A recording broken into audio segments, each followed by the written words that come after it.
बच्चों, हम अपने पाठ्यक्रम के इस भाग में पदार्थों के कुछ और गुणों के बारे में जानने की कोशिश करेंगे। पिछले भाग में हमने देखा था पदार्थों के दो गुण, जैसे कठोरता और दिखावट। इस भाग में हम लोग पदार्थों के दो और गुणों के बारे में जानने की कोशिश करेंगे, वो है विलय अथवा अविलय एवं पारदर्शिता। कुछ ठोस पदार्थों जैसे चीनी, नमक, चाक पाउडर, बालू तथा लकड़ी के बुरादे के नमूने एकत्र कीजिए। कांच के 5 गिलास लीजिए। प्रत्येक गिलास के लगभग 2/3 भाग में जल भरिए। पहले गिलास में कुछ मात्रा में चीनी, दूसरे में नमक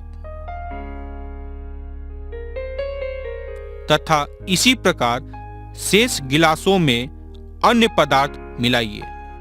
प्रत्येक गिलास की अंतर वस्तु को चम्मच से विलोड़ित कीजिए। कुछ मिनट तक प्रतीक्षा कीजिए। प्रेक्षण कीजिए और पता लगाइए कि जल में मिलाए गए पदार्थों का क्या होता है।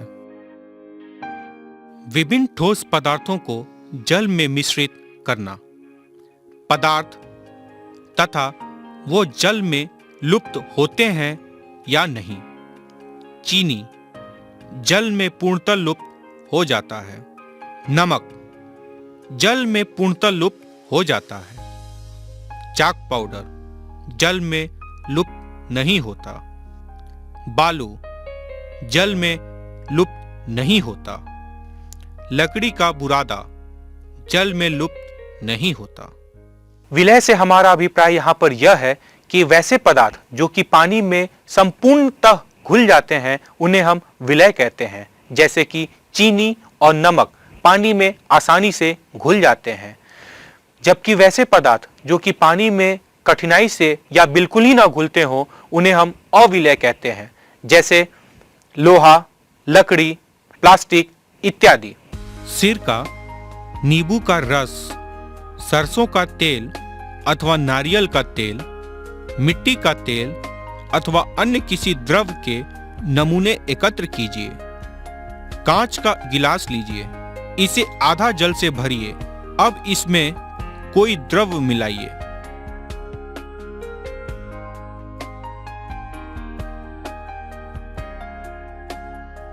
और भली भांति विलोड़ित कीजिए। इसे 5 मिनट के लिए छोड़ दीजिए। प्रेक्षण कीजिए कि क्या यह द्रव जल के साथ मिश्रित हो जाता है। जितने अधिक अन्य द्रव आपको उपलब्ध हो सकें उन सभी के साथ इस प्रयोग को दोहराइए। हम यह देखते हैं कि कुछ द्रव जल में पूर्णतः मिश्रित हो जाते हैं, कुछ अन्य द्रव जल में मिश्रित नहीं होते और कुछ समय तक ऐसे ही छोड़ देने पर अपनी पृथक परत बना लेते हैं। कुछ सामान्य द्रवों की जल में विलयता। द्रव तथा भली भांति मिश्रित होने वाले या नहीं होने वाले द्रव। सिरका भली भांति मिश्रित होता है। नींबू का रस भली भांति मिश्रित होता है। सरसों का तेल वह मिश्रित नहीं होता। नारियल का तेल मिश्रित नहीं होता। किरोसिन मिश्रित नहीं होता। कुछ ऐसी वस्तुएं जो जल में तैर अथवा डूब सकती हैं। इनमें से कुछ पदार्थ जो जल में मिश्रित नहीं हो पाए वे जल के पृष्ठ पर आकर तैरने लगे थे। अन्य डूबकर गिलास की तली में पहुंच गए थे। क्या यह सही नहीं है? हम ऐसे बहुत से उदाहरण देखते हैं जिनमें पदार्थ जल में तैरते रहते हैं अथवा डूब जाते हैं। किसी तालाब के पृष्ठ पर गिरी सूखी पत्तियां, वह कंकड़ जो आप इसी तालाब में फेंक देते हैं, शहद की वह बूंदें जिन्हें आप गिलास के जल में गिराते हैं, इन सब का क्या होता है? चौथा है पारदर्शिता। आपने बचपन में तो लुका छिपी का खेल खेला ही होगा। जरा उन स्थानों के बारे में सोचिए जहां आप खेलते समय छुपा करते थे। आप अक्सर ईंट के बने हुए दीवार, लकड़ी एवं लोहे के बने हुए दरवाजे एवं खिड़कियां तथा पेड़ इत्यादि के पीछे छुपा करते थे। बजाय इसके कि आप प्लास्टिक या कांच के बने हुए वस्तुओं के पीछे छुपा करते थे। ऐसे पदार्थ अथवा सामग्री जिनसे हम आर पार की वस्तुओं को आसानी से देख सकते हैं उन्हें हम पारदर्शी कहते हैं, जैसे कांच अथवा प्लास्टिक। जबकि इसके विपरीत ऐसे पदार्थ अथवा सामग्री जिनसे हम आर पार की वस्तुओं को नहीं देख पाते उन्हें हम अपारदर्शी कहते हैं, जैसे कि लोहा, लकड़ी, एल्युमिनियम इत्यादि। आपने अमूमन यह भी देखा होगा कि दुकान में दुकानदार कुछ वस्तुओं को जैसे बिस्कुट, नमकीन, चॉकलेट इत्यादि को प्लास्टिक एवं कांच के डब्बों में रखा करते हैं। वह ऐसा इसलिए करते हैं क्योंकि ग्राहक आसानी से उन वस्तुओं को देख सकें और अपने मनपसंद की वस्तुओं को खरीद सकें। कागज की एक शीट लीजिए और इससे होकर किसी प्रदीप्त बल्ब को देखिए।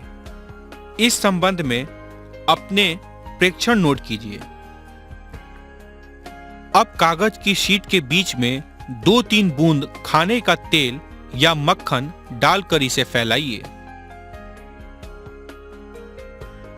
कागज के उस भाग से जहां तेल फैला है, प्रदीप्त बल्ब को दोबारा ध्यान से देखिए। अब आप क्या देखते हैं? क्या आप यह पाते हैं कि अब बल्ब हमें पहले की अपेक्षा और अधिक स्पष्ट दिखाई देता है? परंतु क्या आप इस चिकने कागज से होकर प्रत्येक वस्तु को पूर्णतः स्पष्ट देख लेते हैं? कदाचित नहीं। ऐसे पदार्थों जिनसे होकर वस्तुओं को देखा जा सकता है परंतु बहुत स्पष्ट नहीं देखा जा सकता, उन्हें पारभासी कहते हैं। कागज पर लगे उस तैलीय धब्बे को याद कीजिए जिसका उपयोग हमने खाद्य पदार्थों का वसा के लिए परीक्षण करने में किया था। वह भी पारभासी ही था। पहेली किसी अंधेरे वाले स्थान पर टार्च के कांच को हथेली से ढकने का सुझाव देती है। टार्च का स्विच ऑन करके हथेली के दूसरी ओर का प्रेक्षण कीजिए।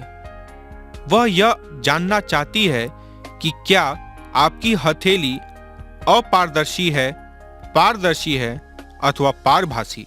तो यहाँ तक हमने देखा कि किस तरह हम विभिन्न पदार्थों एवं उन पदार्थों से बने हुए वस्तुओं को अलग अलग समूहों में बांट सकते हैं। हमने पदार्थों के उन गुणों के बारे में भी जानने की कोशिश की जिनके आधार पर हम विभिन्न पदार्थों को पहचान सकते हैं तथा अपनी उपयोगिता के अनुसार उन्हें हम विभिन्न समूहों में बांट सकते हैं। हम अपने पाठ्यक्रम के अंतिम चरण में यह देखेंगे तथा जानने की कोशिश करेंगे कि हमें पदार्थों को विभिन्न समूहों में रखने की आवश्यकता क्यों पड़ती है। दैनिक जीवन में प्रायः हम पदार्थों का समूह अपने सुविधा के अनुसार बनाते हैं। आपने अमूमन यह भी देखा होगा कि दुकान में दुकानदार कुछ वस्तुएं जैसे बिस्कुट, नमकीन आदि को एक जगह रखता है, जबकि साबुन, सर्फ इत्यादि को दूसरी तरफ रखता है तथा दाल, चावल, चीनी एवं अन्य खाद्य पदार्थों को एक तरफ रखता है। यह समूह हमें पदार्थों और वस्तुओं के पैटर्नों के बारे में जानने में मददगार होती है। साथ ही साथ यह हमें सुविधाजनक भी बनाती है। हम पदार्थों और वस्तुओं के पैटर्नों तथा अन्य गुणों का और अधिक अध्ययन उच्च कक्षाओं में करेंगे। बच्चों, अब हम देखेंगे कि लकड़ी से बनाई जा सकने वाली 5 वस्तुओं के नाम क्या क्या हैं। लकड़ी से बनाए जा सकने वाले 5 वस्तुएं कुर्सी, मेज, पलंग, खिड़की तथा दरवाजे हैं। इनमें से चमकदार पदार्थों का चयन कीजिए। कांच की प्याली, प्लास्टिक का खिलौना, स्टील का चम्मच तथा सूती कमीज। इनमें से स्टील का चम्मच चमकदार पदार्थ है। इन वस्तुओं का मिलान उन पदार्थों से कीजिए जिनसे उन्हें बनाया जा सकता है। याद रखिए, कोई वस्तु एक से अधिक पदार्थों से भी मिलकर बनी हो सकती है तथा किसी दिए गए पदार्थ का उपयोग बहुत सी वस्तुओं को बनाने में भी किया जा सकता है। आइए अब हम देखेंगे विभिन्न वस्तुएं तथा उनके मिलान का पदार्थ। पुस्तक कागज का बना होता है, गिलास कांच में बना होता है और प्लास्टिक से भी बन सकता है। कुर्सी लकड़ी की बनी होती है और प्लास्टिक से भी बन सकती है। खिलौना प्लास्टिक का बना होता है तथा कागज या चमड़े का भी बना होता है। जूता चमड़े का बना होता है। नीचे दिए गए कथन सत्य हैं अथवा असत्य, इसका उल्लेख कीजिए। पत्थर पारदर्शी होता है जबकि कांच अपारदर्शी होता है। यह कथन असत्य है। नोटबुक में छुद्दी होती है जबकि रबड़ में नहीं होती। यह कथन असत्य है। चाक जल में विलय हो जाता है। यह कथन असत्य है। लकड़ी का टुकड़ा जल पर तैरता है। यह कथन सत्य है। चीनी जल में विलीन नहीं होती। यह कथन असत्य है। तेल जल के साथ मिश्रणीय है। यह कथन असत्य है। बालू जल में निसादित हो जाता है। यह कथन सत्य है। सिरका जल में विलीन हो जाता है। यह कथन सत्य है। नीचे कुछ वस्तुओं तथा पदार्थों के नाम दिए गए हैं। इनको गोल आकृति तथा अन्य आकृतियां एवं खाद्य तथा अखाद्य में समूहित करना है। गोल आकृतियां बास्केटबॉल, संतरा, ग्लोब, सेब तथा मिट्टी का घड़ा है। अन्य आकृतियां जल तथा चीनी है। खाद्य पदार्थों में जल, संतरा, सेब तथा चीनी है। अखाद्य पदार्थों में बास्केटबॉल, ग्लोब तथा मिट्टी का घड़ा है। जल में तैरने वाली जिन वस्तुओं को आप जानते हैं उनकी सूची बनाइए। जांच कीजिए और देखिए कि क्या वे तेल अथवा मिट्टी के तेल पर तैरती हैं। जल में तैरने वाली वस्तुएं प्लास्टिक का बोतल, कागज का टुकड़ा, स्पंज का टुकड़ा, प्लास्टिक बाल तथा लकड़ी। इनमें से कोई भी वस्तु तेल या मिट्टी के तेल पर नहीं तैरती। इन समूहों में मेल न खाने वाला ज्ञात कीजिए। कुर्सी, पलंग, मेज, बच्चा, अलमारी। इसमें बच्चा मेल नहीं खाता। गुलाब, चमेली, नाव, गेंदा, कमल। इसमें नाव मेल नहीं खाता। एल्युमिनियम, आयरन, तांबा, चांदी, रेत। इसमें रेत मेल नहीं खाता। चीनी, नमक, रेत, कॉपर सल्फेट। इसमें रेत मेल नहीं खाता।